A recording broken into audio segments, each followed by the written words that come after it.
Hey everyone, it's Ben Hardy here, and in today's video we're reviewing the Audi A4 All-Road. Before we get in this video, I want to give a huge shout out and thank you to the Audi here in downtown Salt Lake for giving me some time with this A4. I'll include a link to the website in the description down below. If you have any questions, just ask for Landon.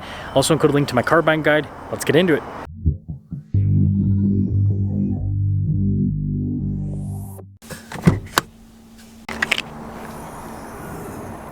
Under the hood, we have a turbo 2-liter 4-cylinder that goes through a 7-speed automatic. Fuel economy is 23 around town and then 30 on the highway, with power outputs being 261 horsepower and then 273 pound-feet of torque.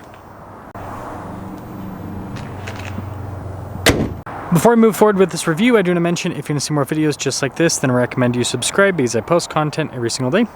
So Audi's hood design is very simplistic, but it just looks good. I think simple is the best thing to do with luxury cars. Really cool design there with the lights, and then you can see down below with all of this silver trim here, and that's also on the grille. And this is the one time, or rather the one car that I actually like the kind of like brush trim. I think it works with the style.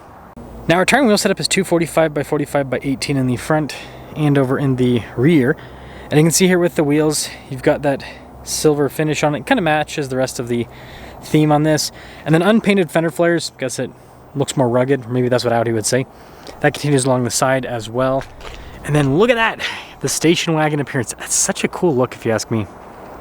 Now with the key fob, it's pretty simplistic. It has your lock and unlock opening for the hatch. It's a nice fob in general. And look at the space back here. So one way to look at the A4 All-Road is it's a little bit smaller, but it's almost like a Q5, but station wagon instead of SUV. Got the cargo cover built in from the factory. This is actually really nice. And I mean, yeah, this area is decently wide. Like, it's a pretty solid cargo area. When you're all done, just press that and it will pop right down. Love the taillight design as well. I think that's really cool looking. And other than that, that's the rest of the rear. And then this leads us inside, where we've got some nice soft touch here at the top and then also down below. And this is cool. That's what they've done. Like this. Yeah, a little bit more old school, but I think it looks good. And then here are the seats. Nice trim all down. Getting in, it's not incredibly spacious, but I mean, I fit back here. Got a storage net. We've got our own vents here in the back. Climate zone, charging ports, all of that. It's nice. And then headroom back here, it's not massive, but I mean, it's pretty good overall. Now this leads us up front, where, again, you've got the soft touch there down below. Got all of our window controls here, and then you guys can see with the mirrors they power fold in and all of that. Memory seat function. Looks like we got blind spot monitoring with the mirrors, and then you're gonna get that nice brown trim on these seats all down the center. And look at that, power adjustments, pretty nice. Light controls there on the wood trim.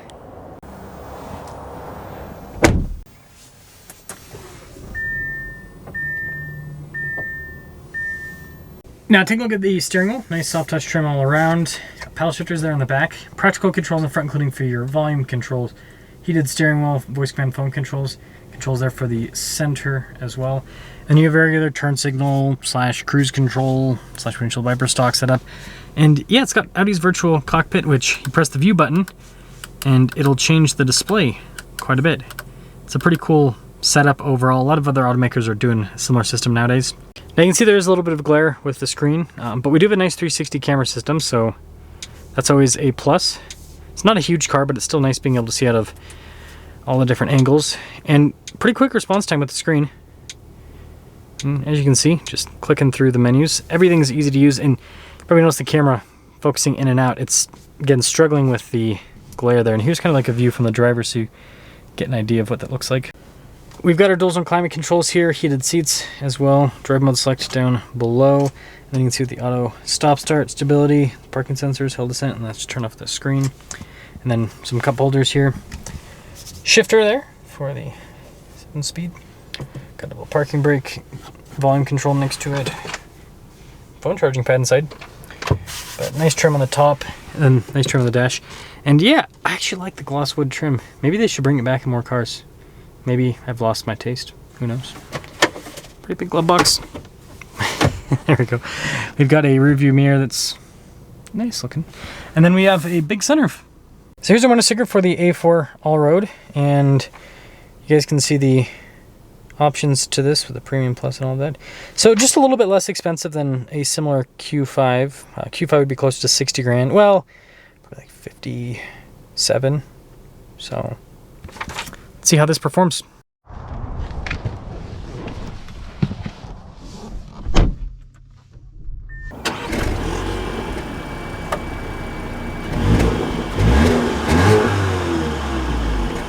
Well, let us set off in the A4 All-Road. I'm driving this back to back with the Q5, so we'll make some comparisons.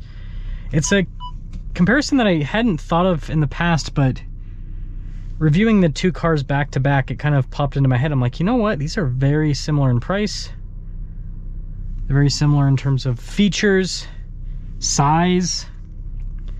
One just happens to be lower than the other in terms of the ground clearance, which we'll talk about the pros and cons with that.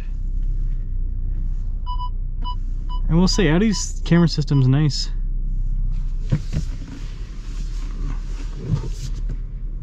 they've done a good job with that. Not so sure about this tablet screen. There's got to be a way for them to do this without having a giant thing sticking out of the dash. But probably just have to wait for a redesign for that to happen. Wait for the small stuff to go by. And there's a Jeep coming behind it anyways. Jeeps slow down for no one. They gotta preserve momentum because it takes them 3 years to get back up to speed.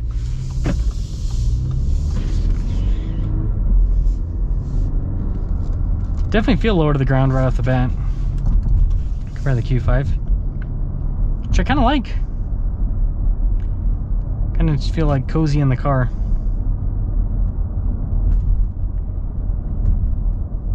Huh. Interesting with the ride. So you can instantly tell a difference with the ride quality. They're both good. This has less travel. You can feel it. Has less travel than the Q5, and so yeah, it just doesn't move as much.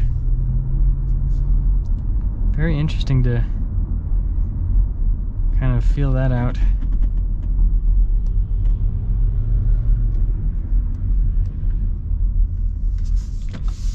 But smooth ride overall. Seats are comfortable too. I like the brown interior. Creates some nice contrast with this. We'll get another acceleration in a little bit, but it's got some power. Again, one downside about these turbo 4 cylinders is just the time it takes to spool things up. It's not like an instant power delivery. Gotta wait a minute, wait for things to happen. But nice drive overall, like really. It's comfortable.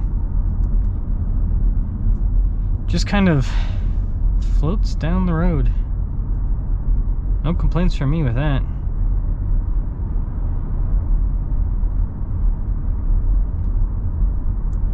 And I guess another benefit that I see is I wouldn't say it's any quieter. Actually, this is a downside. So the higher you are above the ground, the less road noise you're gonna get because, right, distance. So this, you hear the tires a little bit more than the Q5. Feels like they have similar insulation overall, but just a little bit more noise. But it's not annoying by any means. Wouldn't say it's a deal breaker.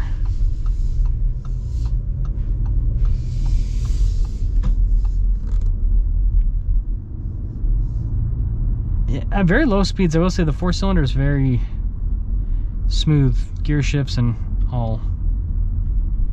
I think they've done a good job with that.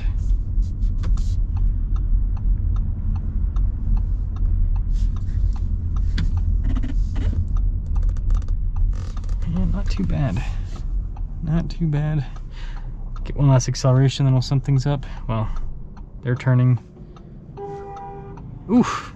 Yeah. That was scary. person went right in front of that bus.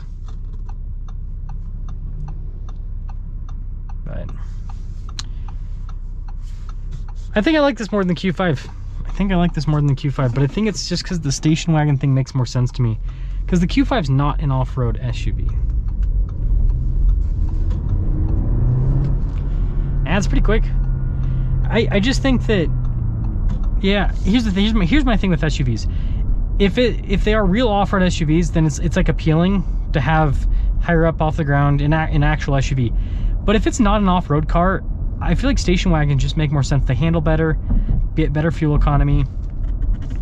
I think they look cooler, they look better, and it's easier to get in and out of them. So it's like all of these practical things. And so yeah, that's kind of my take with that. What do you guys think about the A4 All-Road?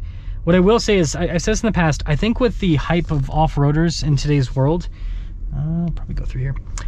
I think that Audi could do really well if they brought in an S4 All-Road and an RS4 All-Road. I know that might sound stupid to people that like the S and the RS cars. Sorry, let me just squeeze through here. Make sure I don't hit. Okay, I know that might sound like sacrilege, but I mean, look at how well some of the, like the, what is it, the 911 Dakar and then the Huracan Storado, those things sold out. So there's obviously a market for weird, high performance, like off-road cars. I don't know. Just a thought. Let me know what you guys think about the all-road.